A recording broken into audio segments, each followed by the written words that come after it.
push for the semi-final second leg. We will go to the second tie, Manchester City versus Real Madrid, 1-1 after the first leg, and take a look at the betting that we have on Matchbook.com. Just a massive tie. Manchester City 1.63, Madrid 5.7, 90-minute market with the draw available at 4.6. Both teams to score heavily favoured at 1.7. No is available at 2.26. The Asian handicap line sees Madrid get a 1-goal head start at 1.94, and the goal line for this game is 2.5. So, Adrian, we'll go to you on this one. Look, as Pep Guardiola, like his whole mantra this season is like winning in all competitions, but you have to think this Champions League night for him, it's as big as it gets. Like, this is the one, isn't it? Yeah. I mean, the Premier League's done. Yeah, you'd have to favour them to beat Manchester United at Wembley in the FA Cup final. There'll be heavy odds on favourites, and obviously with Inter probably lying in wait in the final, there'll be overwhelming favourites for that. So this is the game. This is almost this isn't the treble, but it could almost feel that way. So it's a huge game. I was really impressed with both teams actually for different reasons. In the first game, I thought that both goals came against the run of play at the time, but you saw the quality. It was a real high level match, and I was impressed with the way that De Bruyne in particular shone. Grealish looked sharp as well down the left. Rodri, exceptional, and the defence were comfortable at times. And you can't always say that about City in these real elite games in the past. They've definitely come on this year, Manchester City, but Real Madrid offered plenty as well, didn't they? I think there were quality performances all over the pitch from them, not least obviously Rudiger doing a great job on Haaland, and then Vinicius, the absolute standout on the night. Crikey, he is a player, isn't he, Vinicius? And you can absolutely see him scoring at the Etihad because he's got the ability to score home and away against anyone with that electric speed, particularly. So I think we're in for another treat. I really do.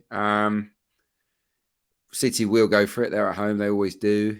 But Real Madrid, even though they box a bit smarter than some teams, they'll still carry that threat with Benzema and Rodrigo, such a good ball carrier, and Vinicius as well, among others. So, I think it'll be a great game. But I've got to side with City, just based on the body of evidence. I mean, the last 25, they're unbeaten in 25 home games in the Champions League, and they've won 23 and drawn 2.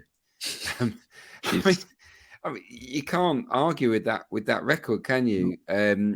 Real Madrid are winless in their previous 4 away games against City in the Champions League, so they've never won at the Etihad, or not in the last 4. They've drawn 2, lost 2, so that works against them. And if we're saying City are better now than they were in the past, then that's something to think about. But they carry a threat.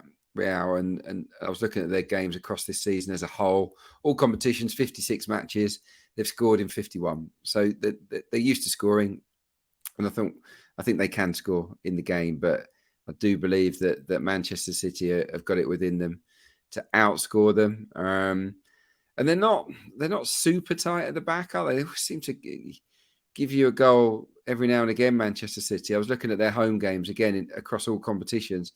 13 clean sheets, not bad. They have had 28 home games.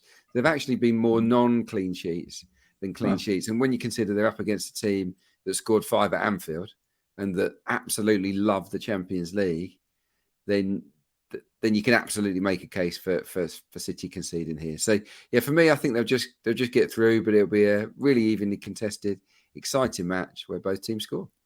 Okay, Man City to win. Both teams to score. Available 3.2. The selection for Adrian. Miguel, you're the same selection without the Manchester City. Do I sense from you that you've still got a bit of unpredictability about how this game is going to go? Because look, it's a big Champions League night. It's probably the biggest the Etihad has ever had.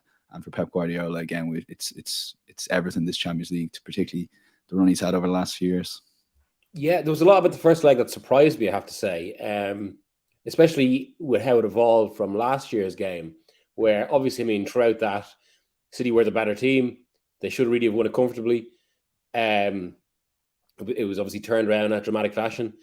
But this was actually a totally different game. And I thought where Madrid started quite pragmatically and defensively, and actually the approach was a lot like what Ancelotti did to Guardiola in 2014 when Guardiola's Bayern manager.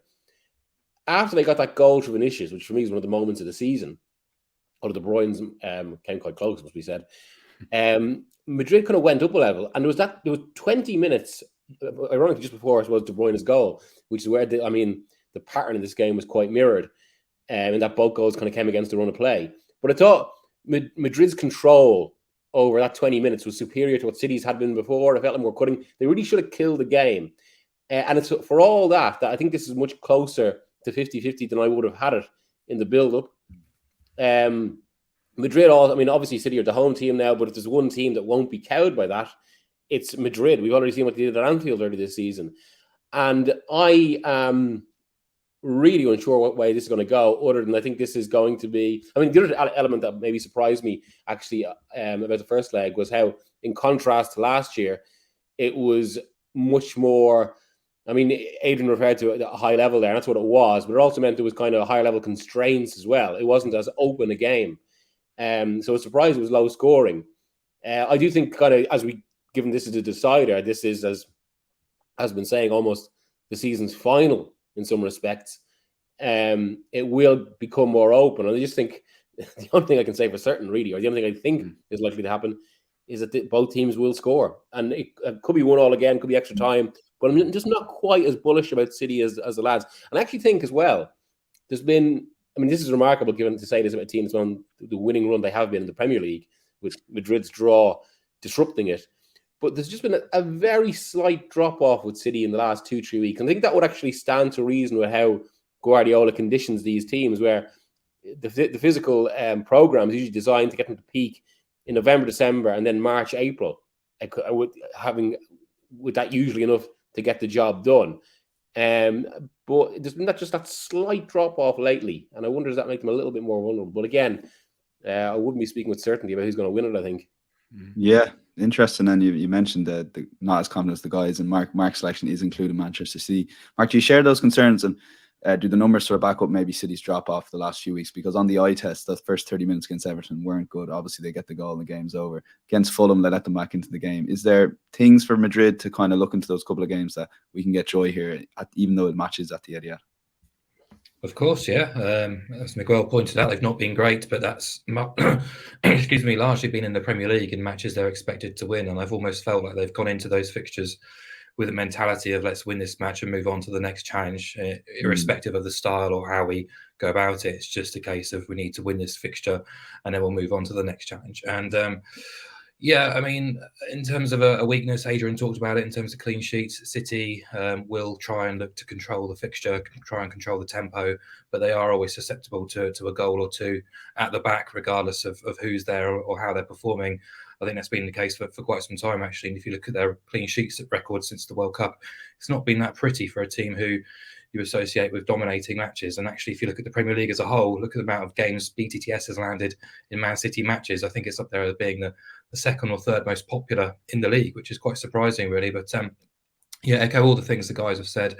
Really high-class first leg, really wonderful advert for the Champions League, but not huge amounts of clear-cut opportunities. And I think there's an intent on both teams to be a little bit more pragmatic, an awareness not to overcommit, really. I especially saw that in Man City in the second half. They weren't flooding players forward, and an awareness of kind of staying in the tie, staying alive before you go back to the Etihad, where their record is absolutely ridiculous, really, as Adrian's already mentioned. But if you look at the opposition they've beaten in that 25-game sample, they've beaten Real Madrid twice, they've beaten PSG twice, they've beaten Bayern, they've beaten Dortmund twice, they've beaten Atletico.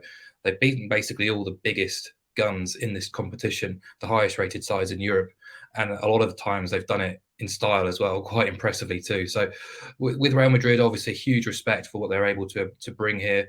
But I looked at obviously last year when they pulled off those miracle turnarounds, especially against Man City when they were second best. But they're not chasing this time around. They might be at some stage, but I think the key difference is those away ties, the second legs, I should say, were all at the Bernabeu last year. That's not the case this time around. They're not going to have the same sort of stadium whipping up a frenzy if they get a goal or get into a lead or get back into the match in the last 20 minutes. I think that can be quite significant. I know the Etihad gets a lot of criticism, but City feel comfortable and confident there, and I think it's quite telling really that Jack Grealish after the match said, "We actually feel unstoppable at the Etihad." Not saying they are, but he said they feel it. And it's hard to back against City. I thought they actually started really, really well in Madrid last week. They were dominant in that first 20, 30 minutes until Vinicius does what he's capable of doing. They tested Courtois a couple of times. And as Miguel said, the ebb and flow of the game went a bit differently thereafter. And Real Madrid really sort of looked very good for quite some time too. But in terms of the markets, I found this really difficult because I kind of do lean towards City, but the prices are so short and you can't back City in the 1x2. You've got to find something else to pair it with to make it work. So I've kind of just begrudgingly gone Man City to win and over 1.5 goals at 1.9. I was looking at Real Madrid plus 1.25. In all honesty, I'm not massively confident in either of them because I think City do have the potential to pull clear. But yeah, I thought they were the superior side last year. And if we think they've improved and this game is at the Etihad, then they really should be getting through. But huge respect for the individual brilliance that Real Madrid can bring, the experience that they can bring. Yeah, I mean, my best advice, honestly, which is probably not great for a betting show, is actually don't have a bet, just enjoy the game because it could be, could be fantastic. And there's no need to sort of tie your money up in something if you're not fully confident. And look, actually, after listening to Miguel and seeing the price, I didn't see it earlier, but BTTS at 1.7 does look like I'm not going to say a banker because nothing is, but it does look a bit of material actually. So I'm almost tempted to change my selection and go BTTS and there you go. Just enjoy the goals and enjoy the game. You have talked Miguel. You have talked Mark out of Manchester City, which is quite impressive to do. So we'll lock a tentative selection. Yeah, both teams to score. Yes, I think is the safest bet. But Mark touched on it. It's one of those games you can just sit back without a betting interest. I'm actually nervous thinking about the game. So can I imagine the players, Adrian? City are too short because it's definitely not a foregone conclusion. No, I think Real Madrid are that one team that can eke out a result against anyone in this competition, even when they're second best. So yeah, can't wait to watch it. Yeah, and look, it might be one of those. I won't watch it because I'm working on the Borough Coventry game at the same time. I don't know how many listeners we'll have because I think the whole world will be watching that game. But there you go. I'll try and download the app and play it in the background watching the game, Adrian. But look, Mark, it could be one of those games to maybe throw a very small stake on a correct score or something in this game.